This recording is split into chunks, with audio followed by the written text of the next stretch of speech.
तो हाँ, भगवान बोल रहे हैं कि अपने ड्यूटीज कीजिए। सेकंड बोल रहे हैं अपने फल से डिटैच रहिए, क्योंकि फल हमारे हाथ में नहीं है।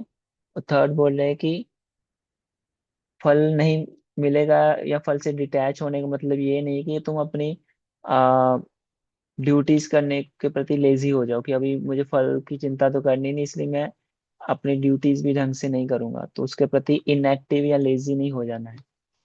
और चौथा पॉइंट इस श्लोक में बता रहे हैं कि ये भी मत सोचो कि ये जो कार्य मैं कर रहा हूँ उसका मैं ही डूअर हूँ, मैं करता हूँ उसको। अपने आप को करता मत मानो, अपने आप को जस्ट ए इंस्ट्रूमेंट मानो। बिकॉज जो भी हम कर भी रहे हैं, वो हर एक कार्य में केवल हम ही उसमें रिस्पॉन्सिबल नहीं है।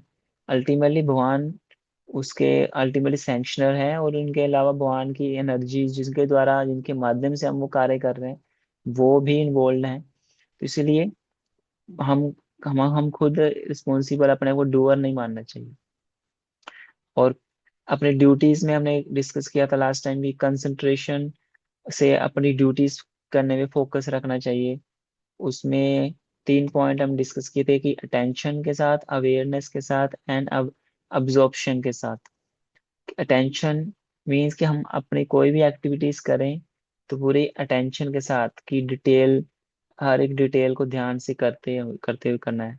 अवेयरनेस मतलब कि ये जानते हुए कि मैं ये कार्य क्यों कर रहा हूँ, किसके लिए कर रहा हूँ, उससे मुझे क्या मिलेगा, या मैं इससे क्या मुझे बेनिफिट मिल सकता है। तो पूरी अवेयरनेस के साथ, जैसे अगर स्टडी भी करना है तो प्रॉपर अवेयरनेस के साथ कि ये मुझे आगे मेरा करियर अच्छा होगा, मेरे अच्छे मार्क्स आएंगे। और प्रॉपर अवेयरनेस के साथ, या कोई भी कार्य करे, चाहे कोई व्यक्ति जैसे मिस्त्री है, वो कोई मंदिर का दीवार बना रहा है, तो दीवार बना रहा है, बट वो अगर सोचे कि ये भगवान का मंदिर है जिसमें मैं उसमें दीवार बनाने में ईंटें लगा रहा हूँ, तो मेरा कितना बड़ा सौभाग्य है कि मैं भगवान के अपने जीवन काल में मैं भगवान का मंदिर बनाने के लिए अपना अपना एनर्जी, अपना टाइम लगा रहा हूँ। तो उस अवेयरनेस से क्या होगा, he will connected to he will be connected to the Lord. And third point in concentration is absorption, कि इतना अब्जॉर्ब हो जाना अपनी एक्टिविटीज, अपनी ड्यूटी के प्रति, कि अपने सराउंडिंग के प्रति भी क्या नहीं रहना, होश नहीं रहना, सराउंडिंग के प्रति ओब्लिवियस हो जाना। तो पहला पॉइंट जो है डू योर बेस्ट, उसमें हमने डिस्कस किया था कि कैसे भगवान राम ने जटायु, जो कि जिसने रावण के साथ युद्ध किया सीता माता को बचाने के लिए, बट उसकी खुद की मृत्यु हो गई, है ना। बट स्टिल भगवान राम ने जटायु के इस एफर्ट को उसके जो मेहनत को भगवान ने सराहा और उसको रिकॉग्नाइज किया। और अल्टीमेटली जटायु ने अपने प्राण छोड़े भगवान राम के गोद में, उनको देखते हुए, उनके उनका नाम, भगवान का नाम लेते हुए।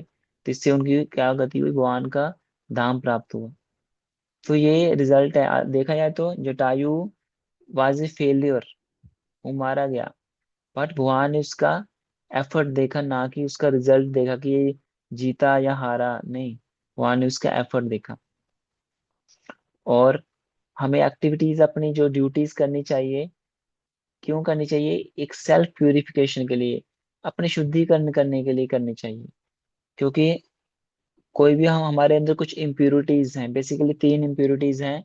एक है कि हम अपने आप को प्रोप्राइटर मानते हैं, कि ये मेरा बंगला है, मेरा बिजनेस है, मेरा बैंक बैलेंस है, मेरा घर है, मेरा ये है, मेरा वो है। तो प्रोप्राइटर मानना कि आई ओन एवरीथिंग, ये मैं सबका स्वामी मैं हूँ।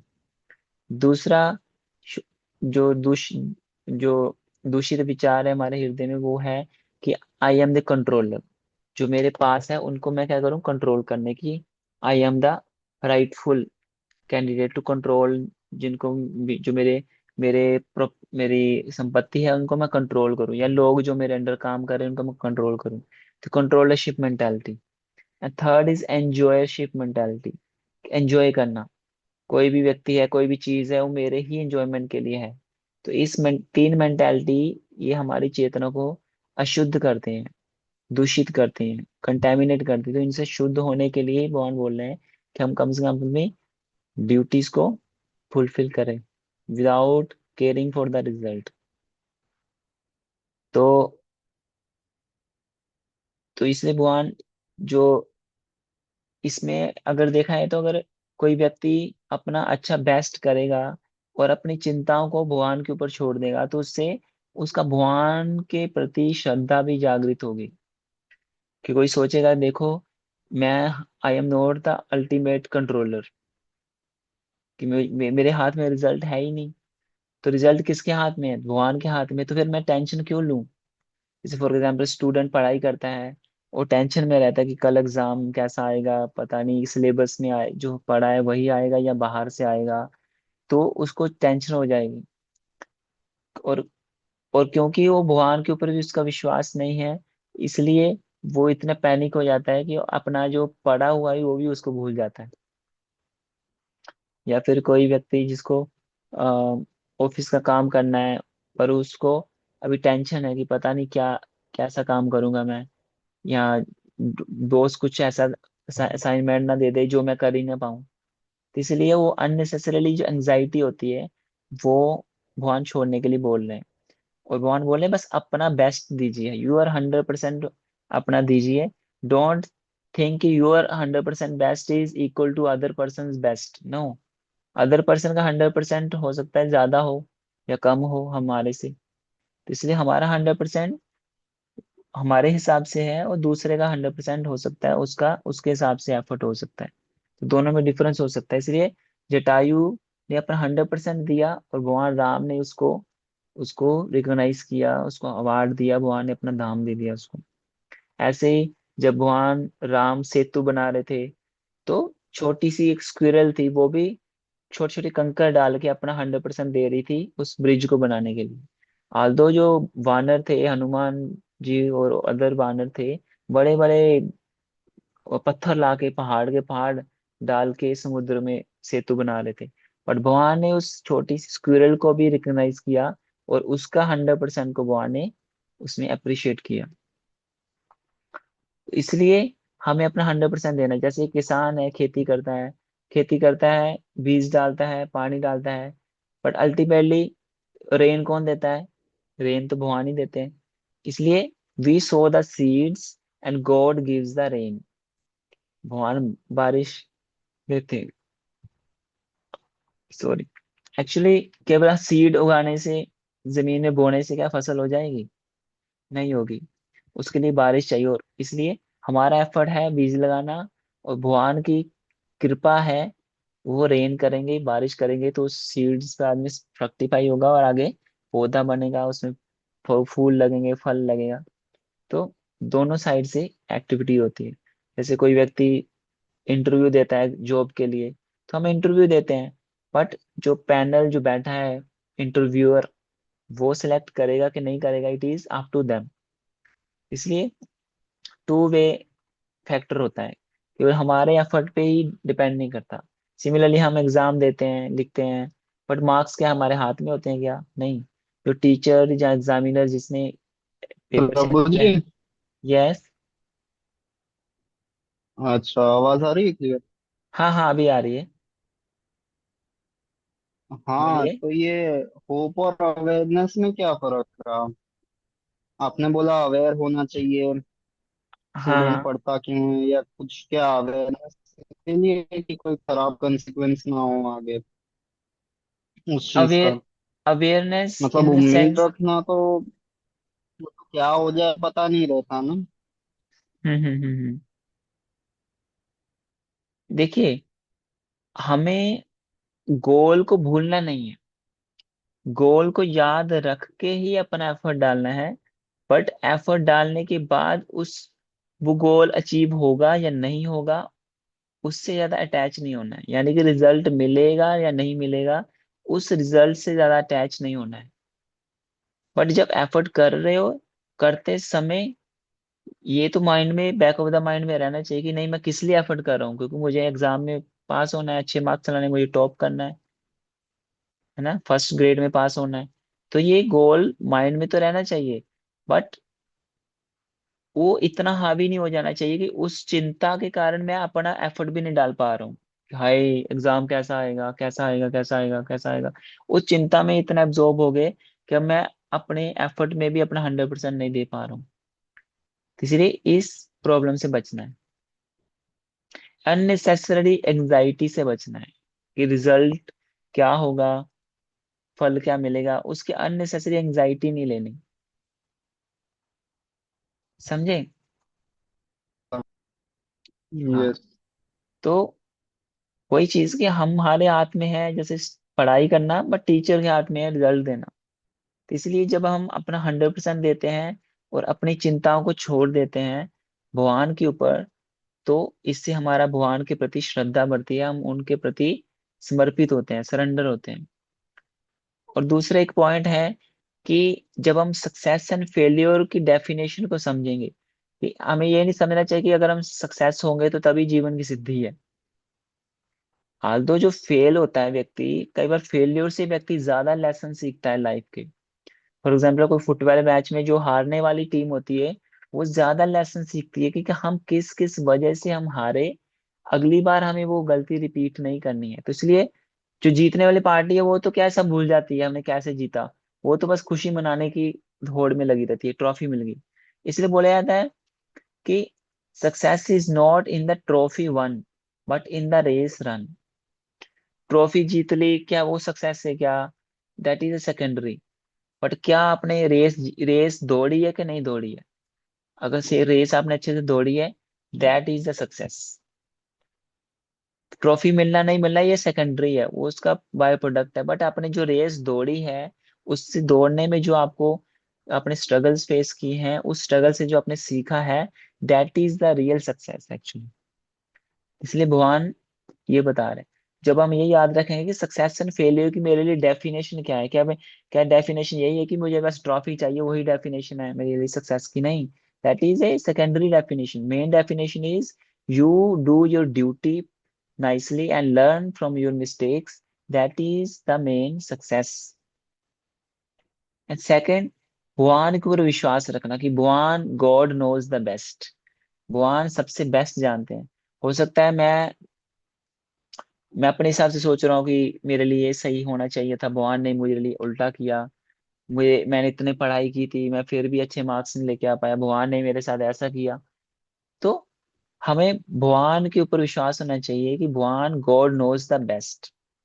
फॉर एग्जाम्पल एक स्टोरी आती है कि एक स्टूडेंट, एक व्यक्ति था, वो सोच रहा था कि यार भगवान भी कैसे हैं, भगवान ने सृष्टि कैसे उल्टी सीधी बना रखी है, कि जो बड़े बड़े पेड़ हैं उनके ऊपर जो फल लगते हैं छोटे छोटे फल लगते हैं, और जो पतली सी बेल होती है ना, क्या बोलते हैं उसको, क्रीपर, पतली सी होती है, सॉफ्ट होती है, कभी भी टूट सकती है।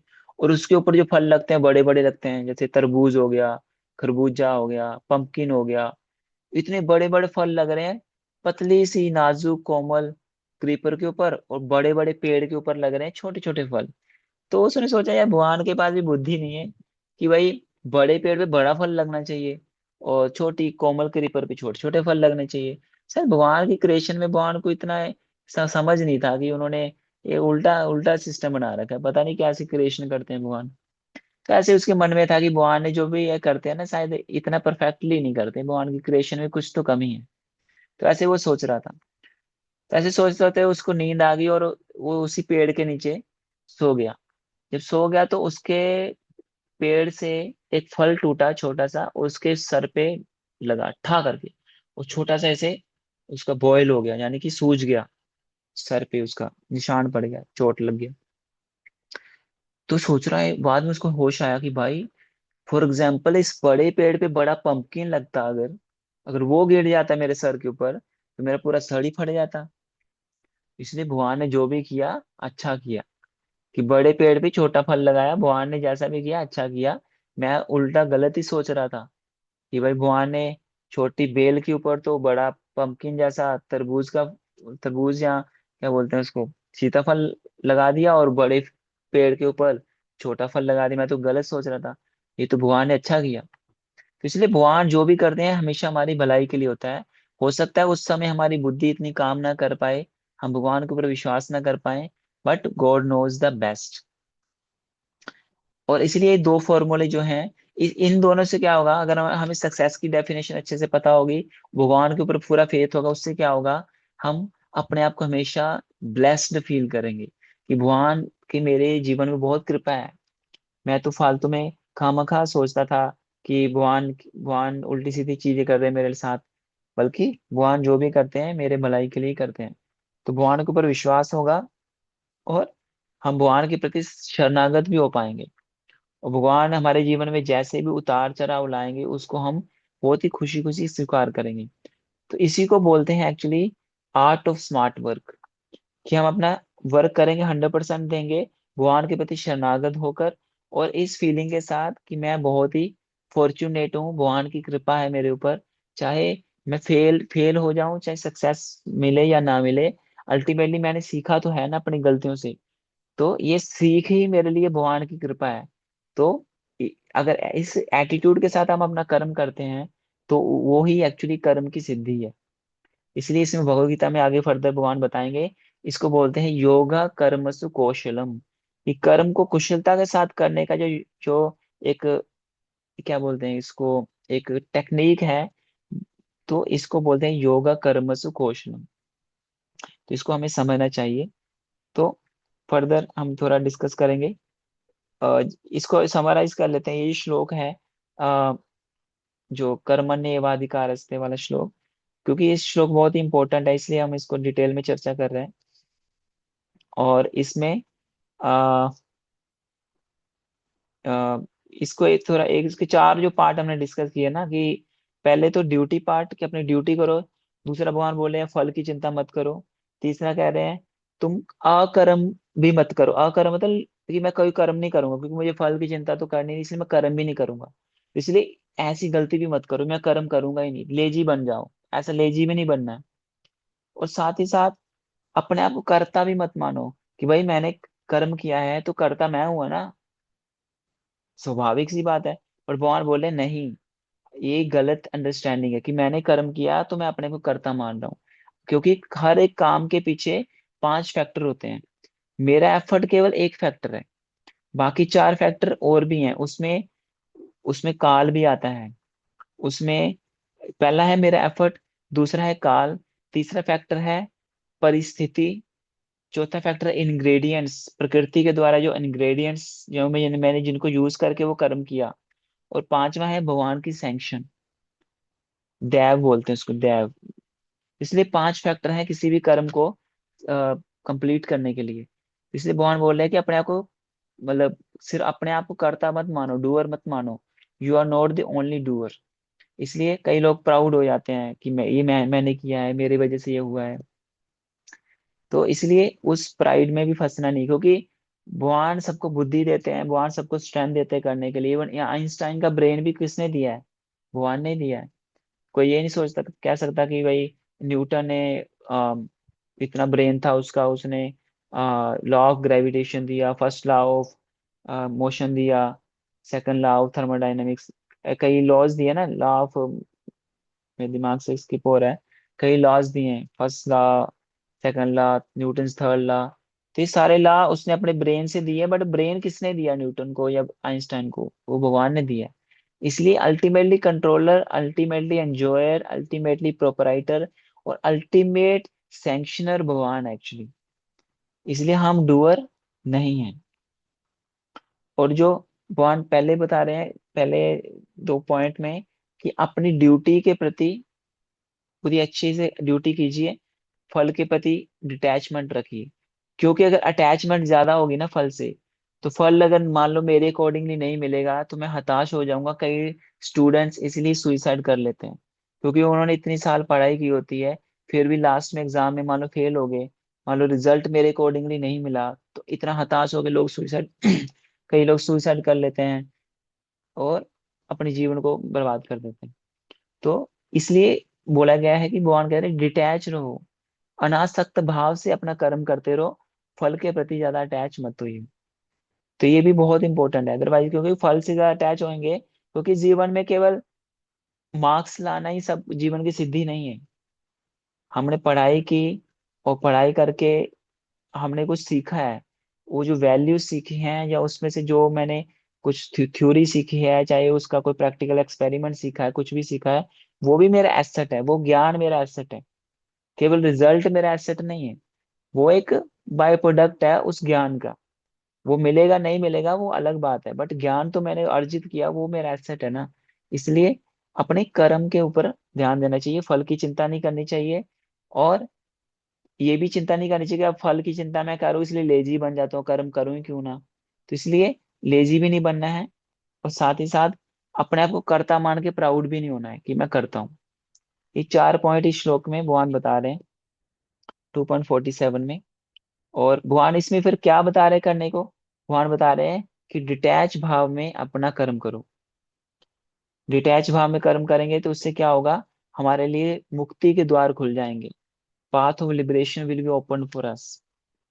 और अगर हम अटैच होके कार्य करेंगे तो उससे क्या होगा? Bondage, cycle of birth and death में बॉन्डेज बनेगी। क्योंकि अगर अटैच होके कार्य करेंगे तो हम अपने आप को कर्ता भी मानेंगे, कर्ता मानेंगे, फिर कर्ता को उसका कर्म का रिएक्शन भी भोगना पड़ेगा। इसलिए अगर हम डिटैच होके कर्म करेंगे तो फिर हमें उस कर्म का रिएक्शन भी भोगना नहीं पड़ेगा। और अगर रिएक्शन नहीं भोगना पड़ेगा तो आगे नया फर्दर बर्थ एंड डेथ का चक्कर भी नहीं काटना पड़ेगा। तो ये पूरा एक सीक्वेंस है, साइंटिफिकली भगवान भगवत गीता में बता रहे हैं। ठीक है। और इसलिए इसको भगवान बोलते हैं कि ग्रेजुअली हमें कर्म से कर्म योग तक आना है, और कर्म योग से भक्ति योग तक आना है। यानी कि कर्म मतलब कि मैं केवल अपनी मन मर्जी से काम कर रहा हूँ, यह है कर्म। उसमें पर चाहे वो पाप लगे, मैं परवाह नहीं करता। बट मैं सोचूं कि नहीं नहीं, मैं शास्त्रों के अनुसार अपनी इच्छाओं की पूर्ति करूंगा, तो उसको बोलेंगे कर्म योग। एक है मैं बिना किसी शास्त्र को फॉलो अपनी इच्छा की पूर्ति के लिए कर्म कर रहा हूँ, उससे मुझे कर्म बंधन भी लगेगा। बट मैं जब शास्त्रों के अनुसार कर्म करता हूँ डिटैचमेंट के भाव से, तो उसको बोलेंगे कर्म योग। और उस फलों को, जो फल मुझे मिलेगा कर्म से, उस फल को मैं भगवान को अर्पित करता हूँ, तो उसको बोलेंगे निष्काम कर्म योग। और अगर मैं कर्म फल को तो अर्पित करूंगा भगवान को, बट मैं अगर कर्म जो कर रहा हूँ उस कर्म को भी अर्पित करूंगा भगवान की प्रसन्नता के लिए, कि भगवान ये कर्म भी मैं आपकी प्रसन्नता के लिए कर रहा हूँ। फल तो मैं आपको दूंगा ही दूंगा, बट मैं कर्म भी आपके लिए ही कर रहा हूँ। तो ये बन जाता है भक्ति योग। इसलिए जो हम डायरेक्ट चैंटिंग करते हैं, या भगवत गीता पढ़ते हैं, या फिर क्लास में साधु संग करते हैं, ये डायरेक्ट भक्ति योग का पार्ट है। क्योंकि ये एक्टिविटी स्वयं भक्ति देने वाली है। ये डायरेक्ट ये एक्टिविटी भगवान को प्लीज करने वाली, भगवान को आनंद देने वाली है। इसलिए ये केवल कर्म नहीं है, ये कर्म योग भी नहीं है, ये एक भक्ति योग बन गया एक्चुअली। इसलिए भगवान हमें ही भक्ति योग करने के लिए ही प्रेरित करेंगे। आगे फर्दर के श्लोकों में हमें डिस्कस करेंगे कि पहले बात तो हम अगर डिटैचमेंट से कार्य करते हैं, उससे हमें ज्ञान मिलता है आत्मा का। और आत्मा के ज्ञान के बाद फिर भगवान के बारे में ज्ञान मिलता है। और आत्मा कैसे भगवान को सरेंडर कर सकती है उसका ज्ञान मिलता है। और जब सरेंडर करते हैं, और सरेंडर भी कैसे कर सकते हैं, उस प्रक्रिया को बोलते हैं भक्ति योग। मतलब भगवान के खुशी के लिए जब हम कार्य करते हैं उस कार्य को बोलते हैं भक्ति। तो इसलिए भगवान भक्ति करने के लिए हमें इस कॉन्टेक्स्ट में बता रहे हैं। नेक्स्ट 2.48 श्लोक पर, एक मिनट, टाइम अभी कितना है हमारे पास, एक मिनट देख लेता हूँ। टाइम अभी है, तो हमें एक दो श्लोक और कवर कर सकते हैं। 2.48 श्लोक मैं पढ़ूंगा। इसमें भगवान बता रहे योगस्थ कुरु कर्माणि संगम त्यक्त्वा धनंजय सिद्ध्या सिद्ध्यो समो भूत्वा समत्वम योग उच्यते। इसमें भगवान बता रहे हैं कि अर्जुन तुम अपनी ड्यूटी करो इक्विपॉइज्ड होके, बिना किसी अटैचमेंट के, कि सक्सेस मिलेगा या फेलियर मिलेगा, विजय होगा या पराजय होगी, लाभ मिलेगा या हानि मिलेगी, without profit and loss, equanimity के साथ तुम इक्विपॉइज्ड माइंड के साथ अपनी ड्यूटी करो। योगस्थ, यानी कि योगस्थ, योग में स्थित होकर, यानी कि कौन से योग में? ये जो अभी निष्काम कर्म योग भगवान बता रहे हैं इसमें स्थित होकर, संगम त्यक्तवा यानी कि अटैचमेंट के बिना आप अपनी कर्म को करो। और समो, सिद्धि असिद्धि समो भूतवा, सिद्धि मिलेगी यानी कि सक्सेस मिलेगी या असिद्धि मिलेगी, इसको समो मतलब उसमें इक्विपोज रह के तुम अपनी कर्म करते जाओ अर्जुन। इसी को एक्चुअली रियल योगा इसी को बोलते हैं, जब हम बिना किसी सक्सेस फेलियर को कंसीडर किए बिना इक्विपोज्ड भाव से अपनी ड्यूटी फुली कि ड्यूटी मैं क्यों करूंगा, ताकि इससे मेरा ड्यूटी करने मात्र से मेरा प्यूरिफिकेशन होगा और मैं डिटैचमेंट भाव मेरे अंदर होगा। तो इस डिटैचमेंट से मुझे कोई कर्म बंधन में नहीं लगेगा और आगे मेरी को मुक्ति भी प्राप्त होगी। तो ये एक्चुअली इसलिए मुक्ति प्राप्त होगी, इसलिए इसको इस एक्टिविटी को बोलेंगे योगा। क्योंकि ये अल्टीमेटली भगवान से योग करवाने वाला है। जब हम भगवान कोई एक्टिविटी करते हैं डिटैचमेंट के साथ, तो वो योग बन जाता है एक्चुअली। इसलिए भगवान अर्जुन को यही इंडिकेट कर रहे हैं अल्टीमेटली कि तुम इस जो सही असली जो योग है उसमें स्थित हो जाओ। और मेरी मतलब भगवान अर्जुन को इंड्यूस करे कि तुम मेरी बात मानो कि इस तरह से मतलब इस तरह से तुम कर्म करोगे, उससे तुम डिटैच रहोगे, कर्म बंधन में नहीं फंसोगे, अल्टीमेटली मुक्ति के अधिकारी बनोगे। और अल्टीमेटली अगर तुम कर्म भी मेरी प्रसन्नता के लिए करते हो तो वो क्या बन जाएगा, भक्ति योग बन जाएगा। और भक्ति योग जो होता है उसमें जो कर्ता होता है, जो यानी कि जो करने वाले, जैसे हम हैं, हम अगर अपने आप को भगवान के दास के रूप में अगर सेवा करते हैं उनकी प्रसन्नता के लिए कि भगवान I am your servant, you are my master, I am doing this activity for your pleasure, please give me strength so that I can do this for your pleasure. तो ये भक्ति योग बन गया एक्चुअली। तो भगवान अर्जुन का अल्टीमेटली भक्ति योग करने के लिए ही इंड्यूस कर रहे हैं। फॉर एग्जाम्पल एक है विष्णु पुराण, उसमें बताया गया है कि जो इवन जो लोग वर्ण आश्रम भी फॉलो करते हैं ना, कि ब्रह्मचारी गृहस्थ वानप्रस्थ संन्यास, या फिर जो ब्राह्मण क्षत्रिय वैश्य शूद्रों की जो ड्यूटीज है, इसको बोलते हैं वर्ण एंड आश्रम।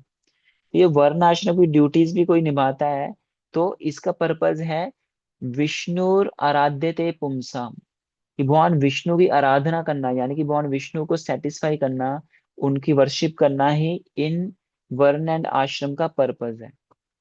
अगर कोई अपने कार्यों से भगवान विष्णु यानी कि कृष्ण उनको प्रसन्न नहीं करता है, तो इसका मतलब वो कर्म नहीं कर रहा है, वो विकर्म कर रहा है। कहीं ना कहीं वो अपने कर्मों में वो बंधन में फंस जाएगा। और जब बंधन में फंस जाएगा तो उस बंधन बंधन के कारण उसको अगले ही बार नया जन्म लेना पड़ेगा, सहना पड़ेगा, जन्म मृत्यु का साइकिल उसका चलता रहेगा। जब तक हम भगवान की प्रसन्नता के लिए कार्य नहीं करेंगे, भक्ति योग का पालन नहीं करेंगे, हमेशा हमें कर्म बंधन लगेगा ही लगेगा। तो इसलिए भगवान अर्जुन को भक्ति योग में स्थित होने के लिए बोल रहे हैं as per the instruction of Krishna. और इक्विपोज्ड होने के लिए भगवान जो बोल रहे हैं कि तुम योग में स्थित होकर कार्य करो, इसका क्या अर्थ है कि अपना माइंड को मेरे में एंगेज करो, माइंड एंड सेंसेस को मेरे में एंगेज करके तुम मेरी प्रसन्नता के लिए कार्य करो, मेरी आज्ञा का पालन करो।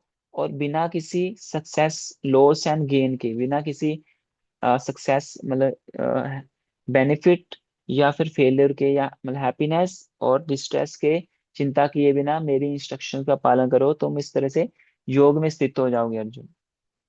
तो ये भगवान अर्जुन को बोल रहे हैं। और फर्दर जस्ट एक मिनट, जस्ट एक मिनट।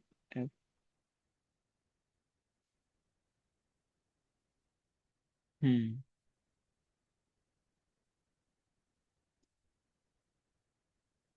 यस। नाउ नेक्स्ट श्लोक इज 49।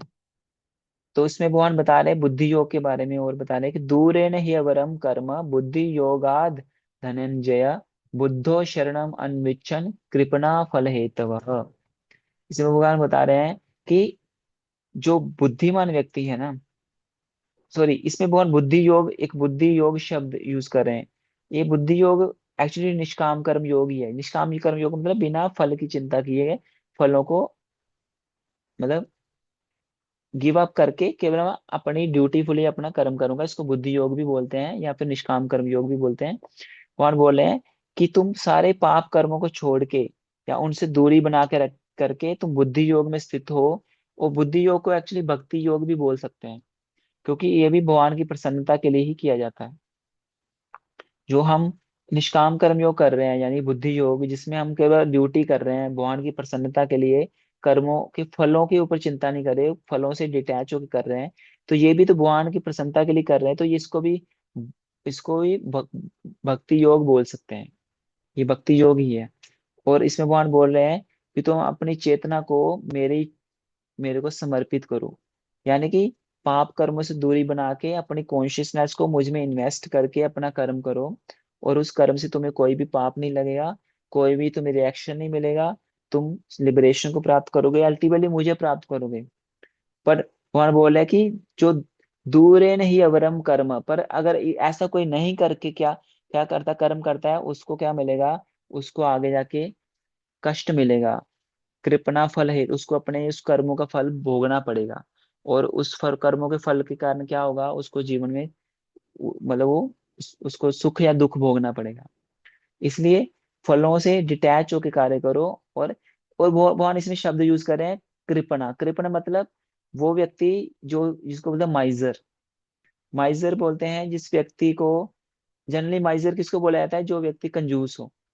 बट एक्चुअली इस कॉन्टेक्स्ट में माइजर का अर्थ है वो व्यक्ति जिसको पता नहीं है कि जीवन का उद्देश्य क्या है और जीवन के हाईएस्ट उद्देश्य को कैसे प्राप्त करना है। इसलिए वो फलों, जो इमीडिएट छोटे मोटे टेम्पररी फलों के लिए अपना कार्य करता है और उस कर्म के फलों के बंधन में फंस जाता है और परम गति को प्राप्त नहीं कर पाता। परम गति क्या है? भगवान की भक्ति, भगवान की प्रसन्नता का, भगवान का धाम। वो क्योंकि अब फलों की इच्छाओं के लिए कार्य कर रहा है, इसलिए उसका उसको बोलेंगे कृपण, क्योंकि वो लंबा नहीं सोच पाता।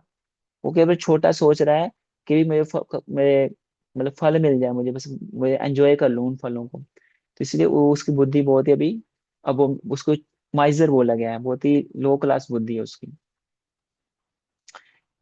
और इसमें भगवान बोले कि आ, हर तरह के पाप कार्यों से दूरी बना के तो अपनी चेतना को मुझ में इन्वेस्ट करो। इस तरह बुद्धि योग में स्थित होकर जब तुम कर्म करोगे तो तुम जो बहुत ही बुद्धिमान कहलाओगे। तो 2.49 तक आज हमने किया है, और 2.50 भी अभी रहने देते हैं, नेक्स्ट टाइम करेंगे क्योंकि थोड़ा ज्यादा हो जाएगा। तो अभी कोई क्वेश्चन है आपका अभी तक, तनिष्क को? नहीं प्रभु जी। ओके, ठीक है। तो हम यहीं पे विराम देते हैं। और इनकेस आपको क्वेश्चन हो तो आप मुझे व्हाट्सएप में पूछ सकते हो। और बाकी आप अभी वो बुक पढ़ रहे हैं, कृष्णा बुक पढ़ रहे हैं? यहाँ पे आके अभी टाइम नहीं मिल रहा है। अच्छा, अभी टाइम नहीं मिल पा रहा है। 7 बजे को। हाँ, बैग में ही रह गई है। अच्छा अच्छा। तो जब भी मतलब शाम को या फिर सुबह, जब भी आपको समय मिले, जैसे कई बार सुबह जल्दी उठ के बंदा कुछ हाँ मतलब मतलब अब जगह हो कर गई मेरे सकता। पास, अभी तक मतलब वो स्पेस भी नहीं था उसको निकालने का भी, इसलिए। अच्छा अच्छा, ठीक है ठीक है। हाँ मतलब जब भी एटलीस्ट 15-20 मिनट पढ़ सकते हैं, जब भी दिन में टाइम मिले, शाम को या सुबह। तो उससे क्या है, हमारा चेतना शुद्ध रहता है एक्चुअली। भगवान के बारे में अगर हम सुनते हैं कथा के माध्यम से या पढ़ते हैं, उससे हमारा एक्चुअली कॉन्शियसनेस प्योर होता है। और जितना कॉन्शियसनेस प्योर रहेगा उतने ज्यादा हम अच्छे से भगवान का नाम जप भी कर पाएंगे, उतना मन कम भटकेगा। और उतना हम कंसंट्रेशन के साथ जब करेंगे तो उससे उतना ही हमें ब्लिस फील होगी। तो ये डायरेक्ट कनेक्शन एक्चुअली, भगवान के बारे में सुनना, भगवान के नाम का जप करना और उस स्पिरिचुअल ब्लिस को अनुभव करना, ये सब कुछ क्या है, कनेक्टेड एक्चुअली। और जो करता है actually, he will only experience it. Generally students इसको प्रैक्टिस नहीं करते ना, तो उनको फिर लगता है पता नहीं क्या मिलेगा मुझे, कोई फायदा होगा नहीं होगा, मैं क्यों टाइम वेस्ट कर रहा हूँ। बट अगर कोई थोड़ा सा मेरे पेशेंस रख। अपने फ्रेंड्स मैंने पहले हाँ मेरे अपने फ्रेंड्स जब मैंने पहले ज्वाइन किया था तो बोले थे अब तो भगवत गीता बेचेगा। हाँ हाँ। अच्छा। गीता बेचेगा। जी, एक्चुअली जिनको उसकी वैल्यू नहीं पता, they will speak like this. वो हमको डिस्करेज कर सकते हैं, ऐसी बातें कह सकते हैं। तो हमें उनसे डिस्करेज होना नहीं चाहिए। हमें, क्योंकि हम खुद जानते हैं, जिस चीज को हमने खुद प्रैक्टिस किया है, खुद हमने उसको अभ्यास किया है, उसकी वैल्यू क्या है या उसको क्या रिजल्ट मिलेगा, उसके बारे में हम ज्यादा अच्छे से बता पाएंगे, ना कि वो जिनको उनके बारे में कुछ प्रैक्टिस किया ही नहीं, उनको कभी टेस्ट ही नहीं किया उसको। जैसे बोलते हैं ना, किसी फल का टेस्ट तभी पता चलेगा जब हम उसको टेस्ट करेंगे। अब किसी ने उसको टेस्ट कभी किया ही नहीं है, तो वो कैसे उसकी फीडबैक का हमें अचार डालना है। उसको फीडबैक लेने का कोई मतलब ही नहीं है। इसलिए we can taste the fruit and we can, अगर हमें टेस्ट मिलेगा फिर हमें फेथ और बढ़ेगा हमारा। इसलिए हम रेगुलरली क्लासेस क्यों करते हैं, ताकि क्लासेस के माध्यम से हमारा कॉन्सेप्ट्स क्लियर होते हैं, और फिर उस क्लियर कंसेप्शन से जब हम चैंटिंग करते हैं कि हम भगवान के एक्चुअली दास हैं, अल्टीमेटली हम भगवान के सर्वेंट हैं, किसी ऑर्डिनरी व्यक्ति के दास नहीं है। ऑर्डिनरी व्यक्ति संसार के बहुत ही अ, तुच्छ व्यक्ति के किसी सर्वेंट नहीं है, हम भगवान के एक्चुअली सर्वेंट है। भगवान का सर्वेंट होना is very glorious, this is the most glorious position in the whole creation, to become a servant of the Lord. और एक्चुअली हम सभी सर्वेंट हैं, बट हम भूल चुके हैं, हमें बस अपने को रिमाइंड करवाना है। That is the only crux of all knowledge. तो ठीक है, हम यहीं पे आज विराम देते हैं, टाइम हो चुका है। तो थैंक यू तनिष्क, आप आज ओनली हैं स्टूडेंट, आज बाकी